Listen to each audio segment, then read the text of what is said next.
미국 대선 부정 의혹에 대한 FBI의 본격적인 사법 처리가 시작된 가운데 서울구치소에 수감 중인 윤석열 전 대통령이 전광훈 목사를 통해 전해온 메시지가 공개되며 큰 파장이 일고 있습니다. 특히 지난 비상계엄 선포의 배경에 부정선거라는 핵심 이유가 있었다는 주장이 제기됐습니다. 자세한 내용 알아봅니다.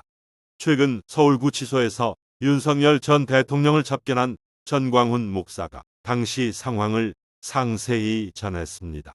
변호인을 통해 연락이 닿아 윤 전 대통령의 요청으로 성사된 이번 면회는 시작부터 예사롭지 않았습니다.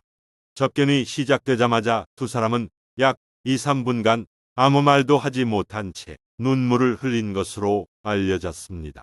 전 목사에 따르면 윤 전 대통령은 수감 중 성경 관련 서적들을 탐독하고 있으며 이전보다 훨씬 편안해진 표정으로 신실한 신앙인의 모습을 보이고 있다고 합니다. 전 목사는 과거 이승만, 박정희 전 대통령 등 역대 지도자들이 겪었던 고난을 언급하며 위로를 건넸고 윤 전 대통령 또한 용기를 잃지 않겠다는 의지를 보였다고 전했습니다. 가장 주목할 점은 당시 비상계엄 선포의 구체적인 배경입니다. 전광훈 목사는 윤 전 대통령이 계엄을 선포할 수밖에 없었던 결정적 이유가 선거 관리의 투명성 훼손에 있었다고 주장했습니다. 국정원의 선관위 해킹 시도 결과 비밀번호가 12345일 정도로 보안이 취약했음을 확인했다는 것입니다. 당시 군 병력이 국회보다 선관위로 더 많이 배치되었던 이유 역시 부정선거의 증거를 확보하고 시스템을 바로잡기 위한 고육지책이었다는 분석입니다. 전 목사는 현재 윤 전 대통령이 내란 수괴 혐의 등 여러 처벌을 받고 있는 상황을 윤석열 대통령이 통치권을 행사하지 못하도록 식물 정부로 만들었기 때문에 비상계엄을 선포했는데 그것에 대한 보복이라며 강력히 비판했습니다. 한편 미국에서도 부정선거 의혹이 실체적인 사법 절차로 이어지고 있습니다.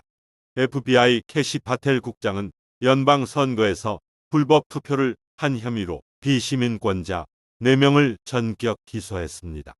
이들은 지난 2020년 대선부터 최근 2024년 대선 주기까지 조직적으로 선거에 개입한 혐의를 받고 있습니다. 일각에서는 이들이 중국 공산당 배후 세력과 연루되었을 가능성을 제기합니다. 특히 한국의 ARO 시스템, 미국의 도미니언 등 전 세계 선거 시스템이 소위 글로벌 카르텔 형태로 묶여 있다는 주장이 힘을 얻고 있습니다. 미국 FBI의 이번 수사 결과는 한국 내 부정선거 규명 활동에도 적지 않은 동력을 제공할 것으로 보입니다. 현재 정치권이 이 문제를 극우 프레임에 가두고 침묵하고 있지만 미국발 사법 처리가 본격화될 경우 그 여파는 국내로 번질 수밖에 없습니다. 전광훈 목사는 이재명의 사법 리스크가 현실화되면 윤 전 대통령이 반드시 복귀할 것이라고 확신했습니다. 과연 미국에서 시작된 선거 정의의 바람이 한국의 정치 지형을 어떻게 바꿔놓을지 귀추가 주목됩니다. 여러분의 구독과 좋아요는 언론 탄압과 가짜 뉴스를 이기고 진실을 알리는 일에 큰 힘이 됩니다.